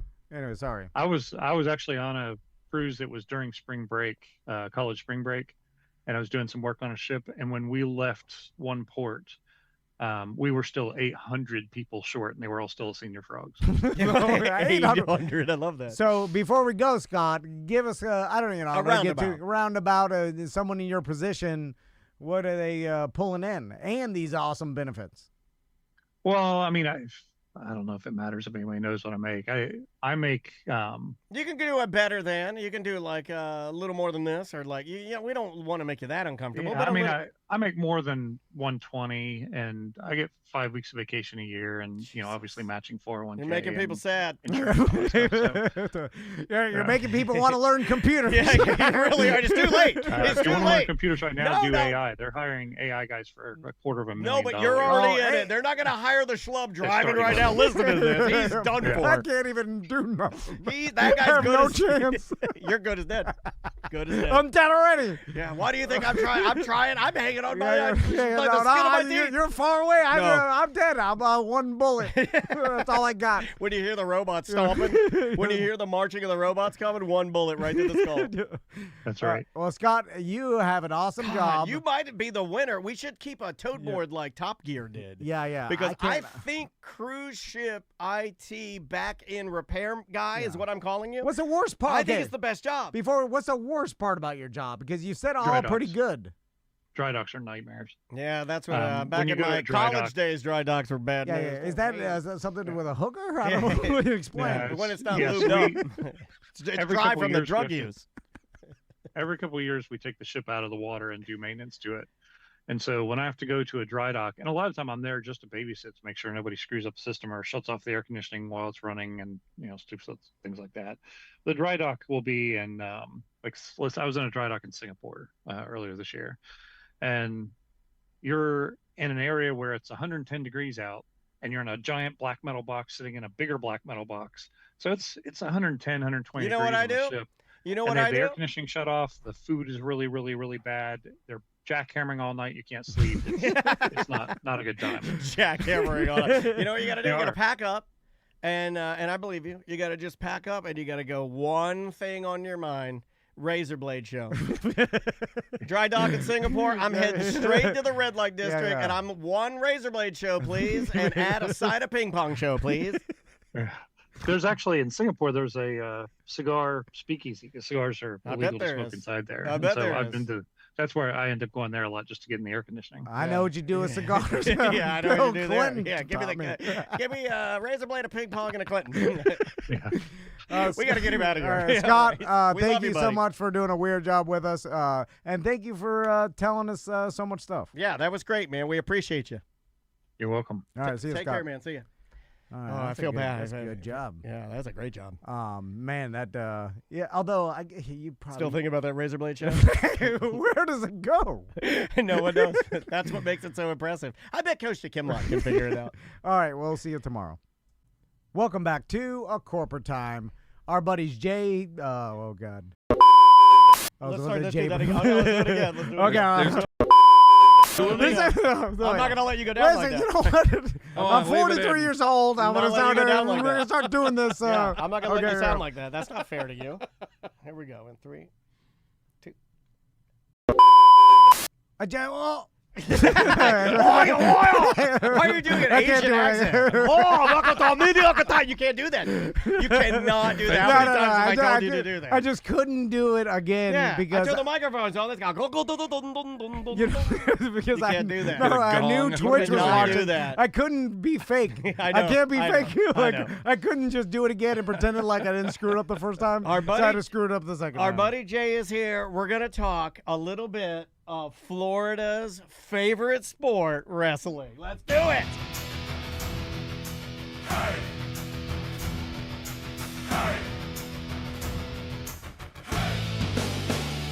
It's the J-Bug-U. Hey, it's the J-Bug-U. Hey, he talks smack and drops wrestling facts. Okay. It's the J-Bug-U. Hey, it's the J-Bug-U. Hey. Why did it stop like that? There may I like never that. I like that. Oh, go. There'll never be another band ever again soon. I mean, because No, who needs bands? Yeah. That's a pretty. Yeah. We'd have to pay someone an absurd amount of money if we were like, "Hey, can you make an intro?" Or, You know, but for us though, it works because no offense, but this just isn't that important. Not even a little bit. In fact, this is not important at all. The intro song is way better than this segment's going to be. Yeah. 100%. 100%. There's no way Jay could ever hold up to that much of an intro. Also, because wrestling is also something that's really hard to talk about because wrestling fans and wrestling aficionados are very opinionated. Oh, yeah. And they all hate each other. And I would argue that wrestling viewers are the hardest to please. They're some of the hardest Absolutely. to please. Yep. You guys are worse than the Marvel nerds. Oh, yeah, You're definitely. way worse than the Marvel nerds, and I'm mean to the Marvel guys. You listen to the show. Yep. I think wrestling people are worse. This is Yes. why I like this segment, because the wrestling fans hate it, and then the non-wrestling fans hate it. Yeah. So it's It's a double hate. Glad to know I can bring it down so well coming in here. Yeah. No, I was saying a double hate. How's your confidence feeling? Yeah, that's You're double great. hate Jay. That's why EJ's had a job for so long. Yeah. Even though it's a job that doesn't pay him anything. It's like an anger listen that people have. So, all right, this past weekend, SummerSlam. Yep, absolutely. So 2 I days. guess we should start with that. So what is happening in wrestling land? Well, first of all, let me preface this because I get some heat from the there's a BDM wrestling group that I do nothing but crap on AEW. I give you a no crapping on AEW guarantee today, boys. So don't worry wow. about that. All right, no crapping. Well, they stopped listening, Jay, because they hate it. So, I mean, I get it. So you have to Yep. go back to crapping on AEW. Damn it. Yeah. All right, just got them interested again. So SummerSlam, Yes. I want to talk about just the clips I see on TikTok, because the only clip I continue to see is Jelly Roll get Yep. and then somebody say Logan Paul, right? Yeah. Is it Logan Paul basically doing a body slam off the top ropes? It's not a body slam. No. Oh God, I don't know what the. It's a hell- splash. It's a splash. Oh, okay. Body What's the wasn't slam gonna is say when you anything, slam Dan. a body. Oh, okay. A body slam. Okay, I don't know the. You didn't do any of I'm this. not a I figured nerd. you were a Miami kid. Like in the sticks of Florida when we grew up, No. wrestling was what you did. You went out in the woods and you kicked each other in the pecker. Yeah. No, Miami's North Cuba. You know what I'm saying? It's not that- I know you were yeah. fighting in a small militia at the time. Yeah, I know bananas. Oh my God, that is terrible. That's what they like. They told me. They emailed me. So Anyway. SummerSlam. In case you're I'm just just joking. joining us, Tom started the show by bananas.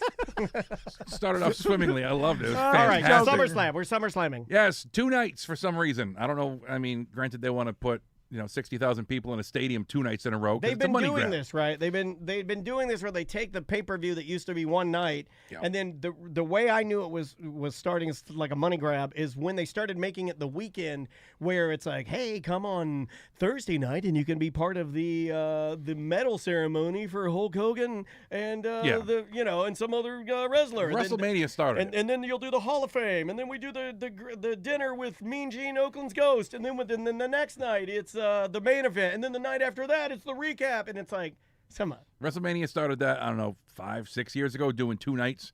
And now they're going to do it with SummerSlam, and now they're talking about doing it with Royal Rumble and Survivor Series. So it'll be 2 nights I think it's a of bad- every pay-per-view. It's annoying. I think it's a bad idea because Yep. I think it takes away. I like a lot of wrestling, and I think they can squeeze all of it into one night and make it more special. I don't know. Make it a one 5-hour show. You don't need Karrion Kross for Sami Zayn at a pay-per-view in front of 60,000 people. It used to be special matches, and this kind of goes along with greed, and it goes along with comedy specials. Yeah. Comedy specials used to be special. They were called specials. Yeah. Oh, no. Everybody knows that when you went to watch the Charlie Brown Gang, the Great Pumpkin, you'd see that rainbow word. It would say special, and it would turn to the side. It would go special, and you knew as a child when you saw the word in rainbow font that said special, you knew that what you were watching. It only came on once a year, so you would take over the bedroom TV in your mom's bedroom, and you'd watch the damn Great Pumpkin because it was on. It was special. Comedy specials were special. SummerSlam, the first. Royal Rumble, special. They were all special. It was a once in a lifetime. Vince McMahon built it as like, this is history being made. And we're out of that now. This is not. 100%. There's no history. I just watched Sarah Silverman told me a story about how her dad died of cancer or whatever. I was like, keep that to yourself. That's your family business. This is a special. Why are you saying that? It's all. He shook the baby to death. He's a monster. Your father is a monster. No. Yeah, he didn't mention that. But she said that in an article later, and I'm like, wow. But it seems like they're just like, hey, I got a funny It story. was a grandfather, I believe. Grandfather. I'll sell this to Netflix for $2 million and just do a show at sellout, whatever. and You're a do- wrestling produce a show. fan. What do you think about the oversaturation of product like WWE? I mean, I get it. TKO bought it, which also owns UFC, of course. It's too much, in my opinion. So if you got SmackDown, it's 3 hours long. You got Monday Night Raw that's between 2 and 3 because it's on Netflix, and it's Netflix, and who cares how long it is. But it's leaning more towards the 2.5, 3 hours. So there's 6 right there. NXT's 2 hours on Tuesday night. And then you get the pay-per-views. So each night of SummerSlam was 3 to 3.5 hours. So there's 7 more right there. I mean, you've got to put aside an entire weekend to watch a pay-per-view now. It's a lot. How are they capturing the attention of the youth? Because their attention span is next to nothing now. Because it's all being consumed in small. I see. Is my it an older sons- demo, or is it gathering younger people? I think the demo is starting to get a touch older. It's not it's probably still the 18 to 49. That's the male demographic that all the companies go after. But now the 18 to 49 is starting to have kids that are coming into the business, starting to watch it themselves. The older folk, I say older. I mean, we're both 49, so we're right at the tail end of that demographic. You didn't never say my age again. I apologize. If you ever say my age again, you get the hell out of my studio. I don't let people wing around my personal And then information. next year, we really won't talk about it. Yeah, oh yeah. Not looking 50. forward to that That's at what I'm all. going for.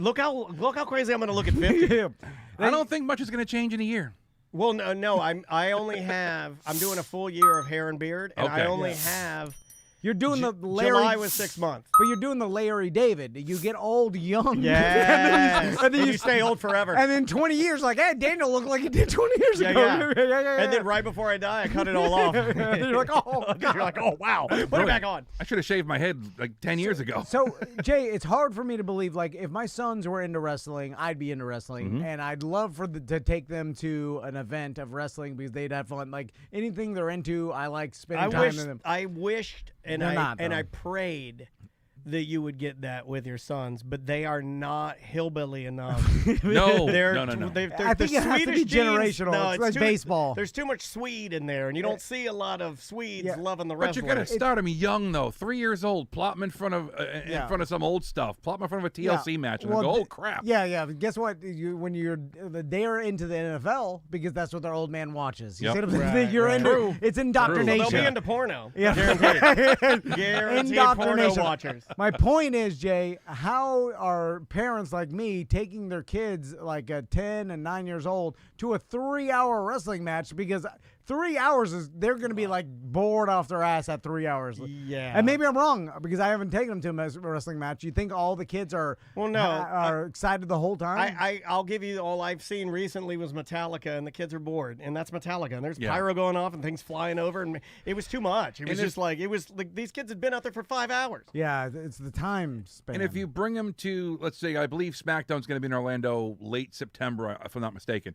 It's a 3-hour show, but there's so much downtime where there's nothing happening. in between the matches. In between the actual matches. In a 3-hour show, you might get 20 minutes, 25 minutes of actual wrestling. So with your boys that don't really watch wrestling, will sit there and just kind of be looking around going, well, when's it going to start up again? Okay, do a 15-minute promo. They're just yapping in the ring. And it's just so much downtime in it to get a kid who, I mean, I'm not saying they don't have a big attention span. Most kids don't. Yeah, But yeah. they're going to get bored as hell sitting there. Yeah, that's what it seems like. If there was wrestling matches the whole time, Yep. they'd be excited. A But house show would be good. A live event where it's not televised.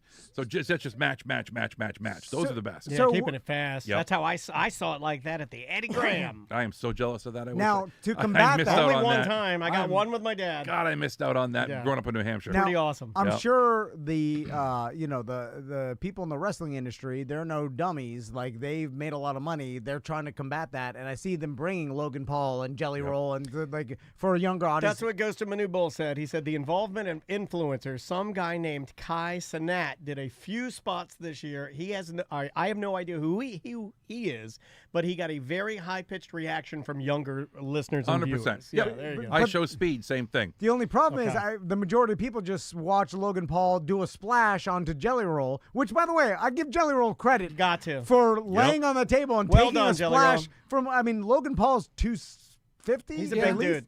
240. There's no way to work that. That is, I've been put through a table before too. You just lay there and the person lands on you. There's no way to work it. Yeah. If you saw him laying there, he's got his arms crossed like this and he's all stiffened up. It's like he knows this is about to suck and he real lifts bad. his legs a little too early. I was telling TC, because if you do lift up like that, it will there is a correct way to land, so you're not. You can sit up a little bit too. And but he did, but he looked awesome. Like I like giving I gave him credit for taking it. I'm like, that's pretty ballsy. I think Logan Paul is a great wrestler. Oh, he's a hell of a work.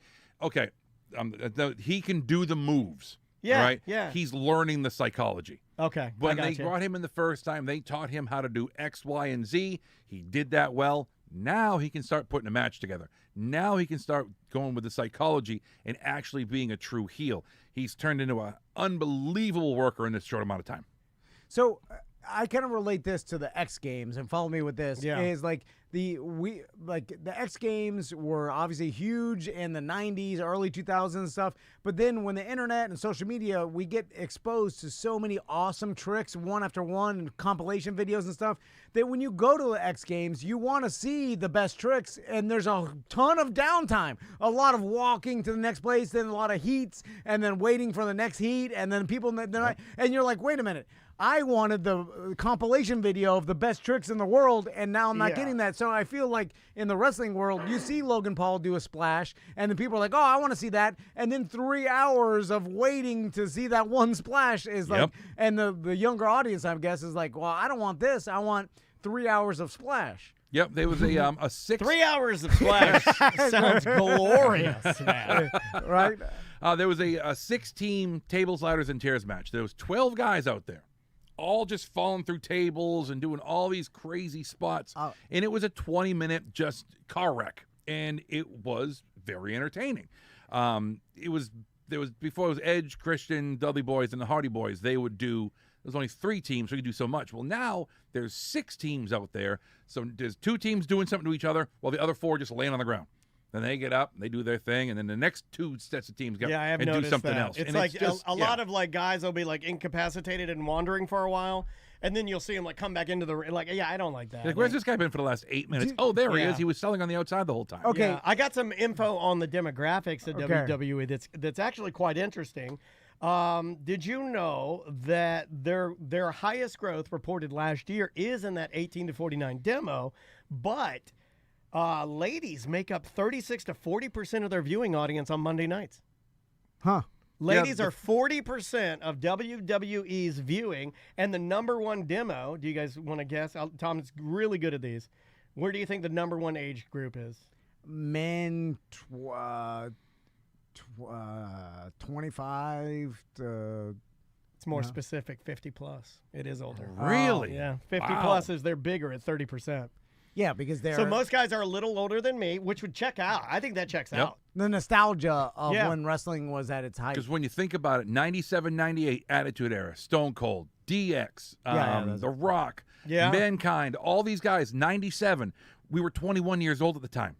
Yeah. Now we're damn near 50, and we're still watching it. That's the thing. And there was a big lull in the middle where the business was garbage. The median is your age, 43. That makes sense. The median age is 43. Makes complete sense. So a 13, female 14-year-old. viewers are 36 to 40. Black viewers, 25%, and 12% Hispanic viewers. So I'm trying to figure it out because if this is older up to than me, I thought. I'm looking at this problem, and if I was the boss, I'm like, okay, well, it's an easy fix. All right, we have the 60,000 seat stadium or whatever. Attention spans are smaller, right? Let's do this like a play, and let's shorten it down to what a movie time is, hour and 45, and then just pack it out. Give 90 minutes. Yeah, just pack it in there and just rehearse it more so that all the action is packed into tight. But what I may not be realizing is, keeping people in a stadium for 3 hours, it yields X amount of money because of food and drink sales. Yeah. And those breaks and merch and all this stuff. So it's like, we can't do that because we're going to be, basically eliminating millions in revenue. Yeah. Is that the reason? I mean, I would guess because you go WrestleMania last year was in Vegas this year again. Each day, if you're a fan that wants to go to each one of those events, you're there for 7 hours. From the time you walk in the building to the time that last bell rings, you're there for 7+ hours. Spending money. Spending money. and just money's pouring in. Then they've got the fan fests, and they've got all the merchandise all set up. It's hundreds of millions of dollars in revenue, and it's just spread out over 2 days. And it's actually, if WrestleMania, it's spread out almost 5 days. But this is how companies will render themselves obsolete, because they can't give up the money and they don't change. And guess what? And over a span of time, people are like, not interested. Like, I can't go to these 3-hour events. The kids aren't interested, and the 50-year-olds die off. Yeah. And then who do you got? You know, so and a lot of times they've been doing this thing, which is I pointed at you, Jay, by the way. Appreciate I that. screwed Yeah, you. How you gonna put it Yeah, at me? but Jay's lives harder. I played golf with him. He, Oh, you kept right up. I don't want to hear it. yeah, but I'm a younger man. Jay. Damn it. I can tell you, Jay will party. You know, I think about this, and I think that what's interesting about it is wrestling, to me, like where we're at now, it feels like these deals that they've made with the well, what matters more? Let me shorten my question. Is it it's the rights for the viewership on the big network television deals, right? That's where the real money is, right? Yes, yeah. The real money is just like in the NFL. All the money is in television. So of course, I'm answering my own question. So of course the broadcast no, rights, yeah. Of course it's worse, the product, because they're not but not in pay-per-view. The money's in the television for ads, and that's the thing. And if no one's watching, then the ads aren't selling. The reason why the money's in the NFL is because there's so many viewers and people are watching. And then in pay-per-view, Captive it's audience. direct to consumer. You're paying for that. There's no commercials in pay-per-view. Oh, right? yeah, it's because they're all on Peacock now. So they're all on the Peacock streaming service. So, it's ad crazy if you don't pay the extra amount to go ad-free. So it was, between every match, there was 3-4 minutes of ads. Okay. Let me ask you a question, and then we'll put the same thing out to another big wrestling fan, Ghost, who's in our chat room. Mm-hmm. Are you guys satisfied right now as wrestling viewers with the products that you're getting, or is it too much? Because I know he's more AEW, but I think he likes wrestling in general. And I know you're more of a WWE guy, but you like wrestling in general. Mm-hmm. Are you satisfied, or is it just like, is it enough is enough? Are the storylines good? Like, where are we at? The product now, the actual presentation of the product now is better than it has been in the last 10 years, in my opinion. Yeah. Now, the best thing about it is you can pick and choose what you want to watch.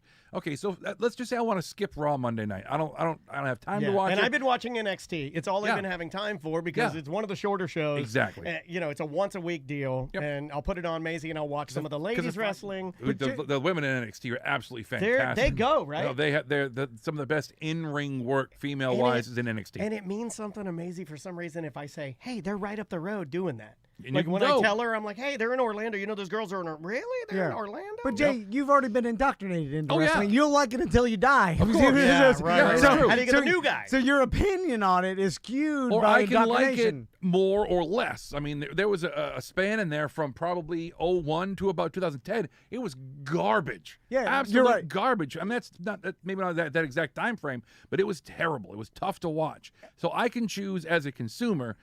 Do I want to skip Monday Night Raw this time and not watch it and just get a recap and be caught up in 10 minutes? Like you said, TikTok clips, Instagram, stuff like that. Ghost I can catch agrees up. it's a good time to be a wrestling Yeah. fan, because you can get everything. I have some channels on YouTube TV that I don't even like. I get like New Japan Wrestling. Oh, yeah. That where it's like they'll be playing like something I wandered into. I had no business watching. It was like it was some sort of bloody match, and it was all Japanese wrestlers. There's some channel that Maisie and I were watching, and it was just looked like a gore match. It's all just deathmatch stuff. Yeah, I was me and Maisie watch go death hard. matches. We watch death matches. They go hard over there. And now maybe the mean age is 43, so maybe you have a bunch of wrestling fan dads that are watching wrestling, that are indoctrinating their kids, their young kids. But I don't think you can get, like, let's say a kid that hasn't been exposed to wrestling at all, and he's 15 years old, right? Which is a peak time for a boy in wrestling, right? I remember You sound like middle Jerry school. Jones there. Yeah. Peak time for a boy. Can you sell that 15-year-old wrestling right now without any indoctrination? Would he be interested? Because I think that would be a hard sell. I think you're right. It could be. Well, fighting, I think, just right off the rip. It's got fighting. It's got good-looking No, people. but like right off the rip, when I see young people now, like they don't seem as like into like when I was growing up. It was GI Joes and wrestling figures and guns. Yeah. And we were all in it. I'm like, guns, wrestlers, Spider-Man, Superman, Spider-Man, guns, kill, and then planes, trains, automobiles, dropping bombs. And then now when I see kids, I'll meet a kid. I'll be like, how old are you? 15. I'm like, hi, nice to meet you. Hi, I like cooking. You know, and I'm not saying that's bad. I'm just saying it's not. It's world peace. Where's your gun? I like playing piano. I like music. You're right. I like if there's different interests, it's not the same. Like I was all G.I. My Joes. sons barely play guns. Like they have swords. I was all guns. I was sword for life, man. I got a back of guns. Guns out. They're more real, the better. Oh my I would God. pull them out. I'd be like, I want to pull this out of a gun. My dad and I would pull the orange part off my gun. My dad would be like, they put an orange thing on there. That's for pussies. I'm gonna rob a 7-Eleven. My sons have never thought about robbing a 7-Eleven with a fake gun. But it does seem like if I meet a young boy now, like I met a lot of young boys at the Mo skating event, right? Shook their hands, saw their dads, saw their moms, talked to them. Not many of them, if I'm profiling them, which I think we all do, I don't look at them I'm like, I don't see a lot of wrestling guys there. Like, it's all 50-year-old men that are in wrestling. There's too many options of stuff to watch. I mean, literally, when we were 15 years old, you had cartoons. Endless and anime wrestling now. on Saturday Endless morning. anime now. Oh, yeah. My sons, I don't even know how my sons got into anime, but they love it more than anything. And that's like, you get... well, they've got over 100 years of videos to go back through and watch now. I mean, there's just so much historical anime to watch. And that wasn't indoctrination. That's just something that sparked they got into. That's kind of cool that they just wandered into anime. I think that's cool. And I was watching it, and I'm like, "What is this? It's a tentacle, goddamn tentacle man!"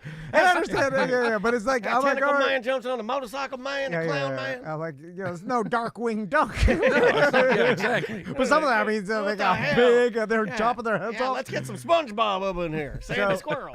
So I think they have a huge battle in front of them trying to maintain this media form, and like, is it going to be around in 50 years? I know that's kind of ridiculous to say, but I'm like a long enough time frame when the Jays of the world here's what I want are gone, and it's like, are there going to be enough people, or is they going to have to shrink down to way smaller? Here's what's going to happen. Eventually, robotic technology and AI will get so good that we will have full-born AI wrestler humanoids that will fight to the death. Okay, yes. That we will get to watch. I mean when the ladies wrestle, tickets? and I mean when the lady robots wrestle, they'll rip each other's tits off. I had to say it because it had to be said. But they'll Where do do it. I buy tickets to this? They'll do it. You know what gorillas do when they see genitalia? I'm talking. We're gonna see some real Tom and Dan's humanoid fight. I'm there for that with my son. So I'm like, rip those tits. I'm renouncing that from a distance. I almost chatted it with you to give myself more work today. You're right. I think we figured it out. We solved wrestling. We solved it. That's how to keep it alive. We've cracked the code, boys. That's how you do it, Jay. It just took you getting here to unlock our ideas. That's it. You're the key. We're That's the locks. We're all 1/3 in this thing. What's the next big wrestling event, Jay, after SummerSlam? Oh, hell, they're all happen all the time. Survivor Series. War games where they put 2 rings and put a big old cage around both rings. Kids don't want war games. I just went through that with you guys. War is scary. The war in Ukraine, terrifying. Gaza, terrifying. When did they start working with Roblox and things like brands like that and like Fortnite? How they already are. They already are. Oh, yeah, there was Fortnite was on the ring, dude. on the canvas. Are you crazy? Night. Fortnite? I don't know. I think Fortnite was like in line to work with WWE like day one. They're like, sign us up. Listen, But is there any Fortnite characters? Like, I play Fortnite. I'm a child. I don't care. Undertaker. Oh my God, did you see Tom's face when you said he was like, Undertaker, it's like John he just Cena. revealed that you're the strangler. That's fine. Undertaker, John Cena, Becky Lynch, and Bianca Belair are already characters you can play. You can use them as playable characters. Oh, in Fortnite. In Fortnite, No, but yes. what I'm saying is there's no person that's kind of like taken some sort of inspiration from a Fortnite character and use that for their own human character. No. Like in No, Not but yet. that happened back in the day when we had like, who was the guy that was like a Mortal Kombat? Glacier. Yeah, Glacier was he was supposed to be Sub-Zero? like Sub-Zero. He spent $500,000 on his entrance, and he lasted about 3 months, and everyone stopped caring. He still does it too. He does. He's still like he'll still go to conventions in the full, and he's like, he's a bigger glacier now. He's Oh, more like an iceberg now. We'll be right back. Jay, thanks for coming in for the nice segment. Thank you, job, boys. buddy. Thanks Appreciate for you being here. helping us solve wrestling. Yep. Yeah, we did Cracked it. the code, Tom and baby. Dad's to the death humanoid fights with nudity. Rip those, Yeah, rip them. All right, we'll see you tomorrow.